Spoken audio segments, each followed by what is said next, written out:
Fala pessoal, tudo bem?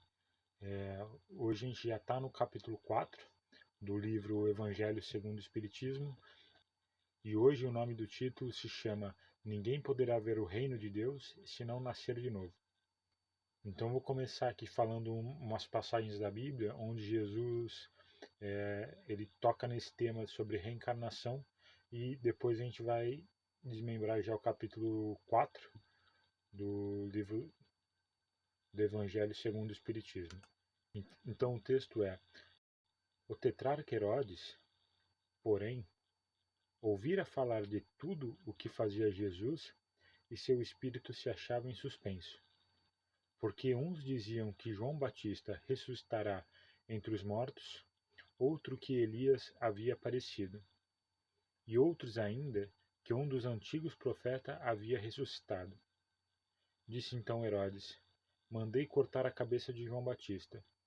Quem é então esse que ouço dizer tão grande coisa? E tinha muita vontade de vê-lo. E a outra passagem é: seus discípulos então o interrogaram dessa forma: Por que dizem os escribas ser preciso que Elias venha primeiro? Jesus lhe respondeu: É verdade que Elias há de vir e restabelecer todas as coisas, mas eu vos declaro que Elias já veio e eles não o conheceram e o trataram como lhe bem aprouve. É assim que farão sofrer o Filho do Homem. Então os discípulos compreenderam que fora de João Batista que ele falara. Então essas duas passagens da Bíblia, elas querem dizer sobre reencarnação, né? Sobre o tema que a gente vai falar. Ninguém poderá ver o reino de Deus se não nascer de novo. Então a ideia de que Elias é a reencarnação de João Batista e que as pessoas conseguiam reencarnar na Terra aparecem muitas vezes durante a Bíblia.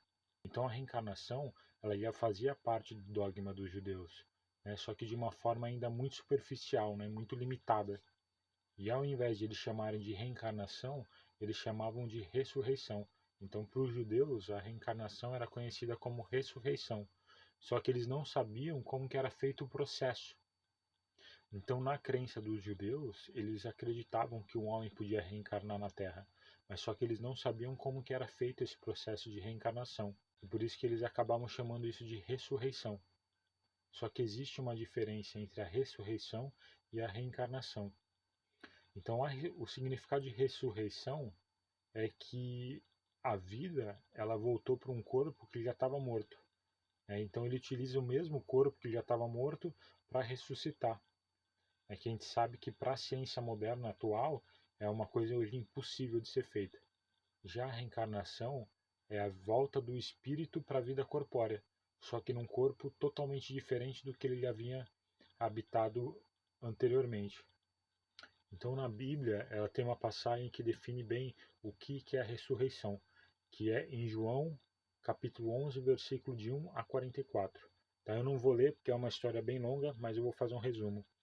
É, é a história de Lázaro, né? É um conhecido de Jesus que tinha morrido e Jesus foi até a cidade dele, que se chamava Betânia, e depois de 4 dias ele conseguiu ressuscitar o Lázaro. Então, para quem tiver curiosidade, é só ir lá em João, capítulo 11, versículo de 1 a 44. E essa história está bem explicada lá. Mas foi mais ou menos isso. E um exemplo de reencarnação dentro da Bíblia é a volta de João Batista, só que no corpo de Elias.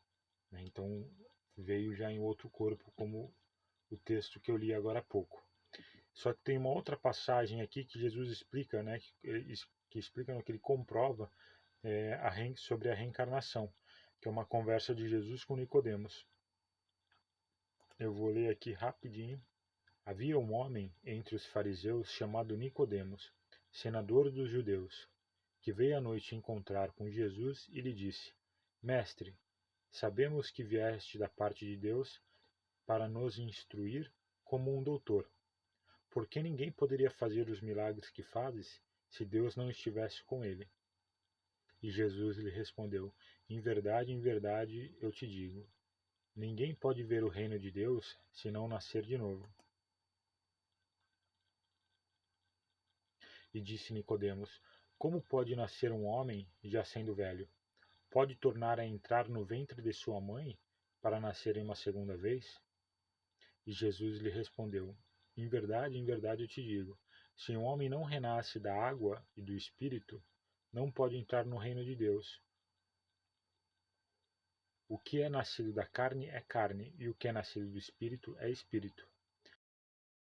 Não te admires de que eu te haja dito ser preciso que nasças de novo. O Espírito sopra onde quer, e ouves a sua voz, mas não sabes de onde ele vem, nem para onde vai. O mesmo se dá com todo homem que é nascido do Espírito. Então, quando Jesus disse: ninguém pode ver o reino de Deus se não nascer de novo. Então, é o título do capítulo. Nessa frase, ele está confirmando sobre a existência da reencarnação. Quando Jesus disse: se um homem não renasce da água e do Espírito, então essa frase ela foi interpretada de uma forma um pouco errônea, né? Que a gente considera como água como se fosse do batismo, mas só que não foi bem isso que Jesus quis dizer com o significado da palavra água, né? Então o conhecimento dos antigos, né, sobre ciência física era muito limitado, era muito imperfeito ainda. Então eles consideravam a água como se a água fosse um elemento principal para a criação de tudo. Então como se fosse um elemento necessário, né? Um elemento X necessário para a criação de tudo. Tudo que fosse criado deveria conter a água como um elemento principal. Tem muitas passagens na Gênesis que comprovam muito essa importância da água, né? Eu separei aqui umas principais, onde é falado: o Espírito de Deus era levado sobre as águas, que firmamento seja feito no meio das águas, que as águas que estejam debaixo do céu se reúnam em um só lugar e que apareçam os elementos áridos, que as águas produzem animais vivos que nadem na água e pássaros que voem sobre a terra e sobre o firmamento. Então, seguindo essa crença antiga, a água ela se torna um símbolo de natureza material, como o espírito é símbolo da natureza inteligente. Então, quando Jesus disse a água nessa frase, ele quis dizer o corpo físico. Então, fica muito mais fácil da gente compreender quando a gente substitui a palavra água por corpo físico. E ao invés de a gente dizer se o homem não renasce da água e do espírito, a gente diz se o homem não renasce do corpo e do espírito. E essa justificativa acaba também deixando mais fácil de compreensão quando Jesus disse: o que é nascido da carne é carne, e o que é nascido do espírito é espírito. Então significa que a carne ela procede da carne, e o espírito é independente do corpo, né? Ele não precisa da carne para sobreviver.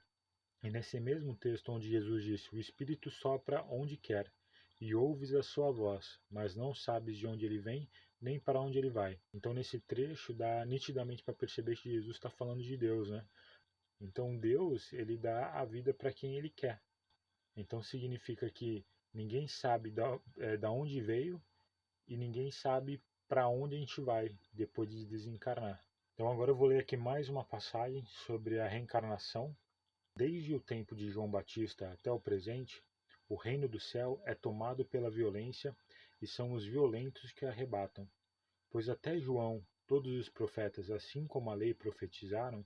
Se quiserdes compreender o que vos digo, ele mesmo é o Elias que há de vir. Ouça quem tiver ouvidos de ouvir. Então, se no texto anterior, né, do texto da passagem de João, deixava um pouco de dúvida sobre a reencarnação, nesse texto aqui de Mateus, quando ele diz, ele é mesmo Elias que há de vir. Então isso já não é uma confirmação, né, sobre a reencarnação de João Batista. E quando Jesus disse, ouça quem tiver ouvido de ouvir. Então isso significa que nem todo mundo estava preparado ainda para compreender sobre a reencarnação. Aquele do vosso povo a quem a morte foi dada, viverão de novo. Aquele que estavam mortos em meio a mim, ressuscitarão. Despertai do vosso sono, e então louvores a Deus. Vós que habitais no pó, porque o orvalho que cai sobre vós é um orvalho de luz, e porque arruinareis a terra e o reino dos gigantes. Então aqui nesse texto, quando Jesus disse, aquele que vosso povo, a quem a morte foi dada, viverão de novo. Então nitidamente aqui ele está falando sobre a reencarnação. Porque se ele estivesse falando aqui sobre a vida futura, né, ele estaria dizendo viverão de novo, né? Então isso é praticamente uma negação, né, sobre as penas eternas, né, sobre o inferno que as igrejas elas impõem, né, para conter o medo na gente. Então isso é praticamente uma comprovação que está dentro da Bíblia, que restabelece que todos que estão mortos vão reencarnar de novo, né, que vão nascer de novo. Né? Então, para que serve então a reencarnação? Né? Qual que é o propósito? Como é que vai ser depois da gente morrer? Como que vai ser? Porque se existe reencarnação, existe muito mais de uma vida. Né? Então, como que funciona isso? Como que procede isso no sentido família? Né? É nossa mãe, nosso pai, nossos filhos. Né? O que eles foram a vida passada para a gente? Né? O que eles vão ser quando a gente desencarnar? Né? Será que a gente vai estar junto? Será que a gente não vai? Então isso é tudo dúvidas assim que passam pela nossa cabeça, né? Quem é espírita acredita realmente na reencarnação, acaba tendo essas dúvidas. Então, só que os laços de família, elas não sofrem destruição com a reencarnação, né? Pelo contrário, a reencarnação ainda ela consegue fortalecer mais os nossos laços. Então, no plano espiritual, os espíritos eles criam grupos pela afeição, né? Pela semelhança entre os outros. Então, no plano espiritual, a gente já tem um grupo, né, que a gente tem uma afeição, né? E essa separação, quando a gente reencarna, é muito momentânea para eles. Né? E quando a gente volta para o plano espiritual, é como se a gente estivesse regressando de uma viagem. Então, muitos dos nossos parentes que encontram aqui na Terra faz parte desse grupo, né, de amigos que temos, né, no plano espiritual. Então a gente acaba reencarnando junto para a gente conseguir fazer uma progressão mútua, né? Um segue o da outro e tá sempre unidos lá no plano espiritual. E mesmo os espíritos que não reencarnam com a gente, é, a gente consegue ter uma conexão ainda mental com eles, né? A gente ainda continua ligado pelo pensamento e eles acabam nos ajudando no nosso plano encarnatório também, né? Não só os mentores, mas também esse grupo de amigos. Então, qual que é o objetivo da reencarnação? O objetivo da reencarnação é fazer que a gente consiga dar mais um passo no caminho da perfeição, né? Ficar cada vez menos apegado à matéria, e esse afeto é o que nos liga no plano espiritual. Então, quando a gente está encarnado e acaba criando um afeto por interesse com uma outra pessoa, sem aquele interesse verdadeiro, né? A gente, quando desencarna, a gente acaba desconectando dessa pessoa. A gente às vezes nunca mais escuta falar dessa pessoa porque foi algo passageiro. Então, o verdadeiro afeto, quando a gente tem afeto verdadeiro sobre uma outra pessoa, esse sim que é formada uma ligação no plano espiritual. Então, essa afeição que a gente tem entre nossa família, então é um indício da simpatia que nos aproximou nas vidas passadas. Só que também pode ocorrer ao contrário, né? Às vezes tem uma pessoa da nossa família que parece que não tem nada a ver com a nossa família, ela é totalmente contramão da gente. E até a gente fala, né? Ah, parece que fulano não é da família. E realmente, esse fulano que parece não ser da família, ele realmente não é da nossa família, né? Daquele ciclo de amigos espirituais. Então Deus permite essa reencarnação dentro da nossa família com um duplo objetivo. Né? O primeiro é fazer esses espíritos que parecem ser não da família progredirem, né? Porque eles estão sendo colocados dentro de uma família.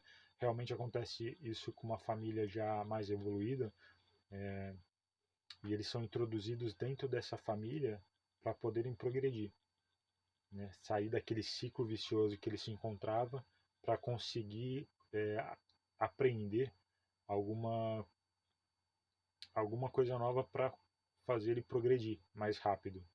Então a outra finalidade é utilizada como uma prova, né? Então, para essas pessoas que são dessa família, elas têm que abraçar, né?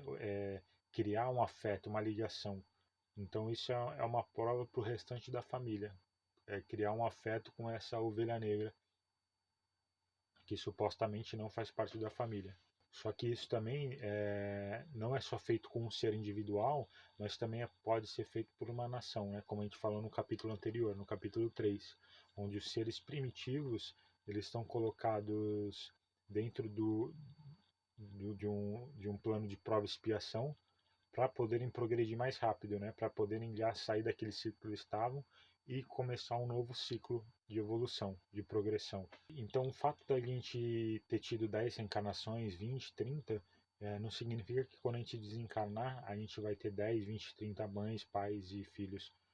Então, lá a gente vai sempre encontrar pessoas que a gente teve afinidade aqui na Terra, tanto nessa vida atual como nas vidas anteriores. Então imagina se a reencarnação ela não existisse, né? Como se o espírito fosse criado no momento do nascimento do bebê. Não ia existir nenhum laço entre os familiares.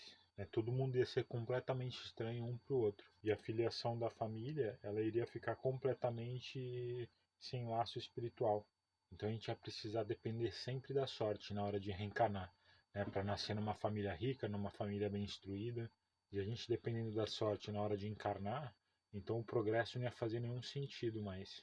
E também de acordo com algumas doutrinas, que explica pra gente se a gente vive bem, né, faz o bem, a gente vai pro céu, se a gente pratica o mal, a gente vai pro inferno. E se fosse assim também ao pé da letra, né, imagine quantos laços de família que a gente ia perder, né?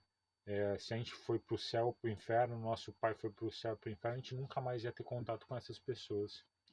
Então a reencarnação, né, ela trouxe o significado do progresso. Consequentemente, a gente consegue ter um laço, né, de afeto por esses espíritos que vivem no nosso meio. Então aqui para finalizar o capítulo 4, eu separei umas perguntas do livro dos espíritos que dão mais complemento nessas passagens. Então a primeira pergunta é a 132, né, que Allan Kardec pergunta: qual o objetivo da encarnação dos espíritos? E os espíritos responderam: Deus lhe impõe a encarnação como o fim de fazê-las chegar à perfeição. Para uns é expiação, para outros é missão. Mas para alcançar essa perfeição, tem que sofrer todas as vicissitudes da existência corporal. Nisso é que está a expiação. Visa ainda outro fim à encarnação, o de pôr o espírito em condições de superar a parte que lhe toca na obra da criação. Para executá-la, é que em cada mundo toma o espírito um instrumento de harmonia com a matéria essencial desse mundo. Então, a pergunta 166, né, onde Allan Kardec perguntou: como pode a alma, que não alcançou a perfeição durante a vida corpórea, acabar de depurar-se?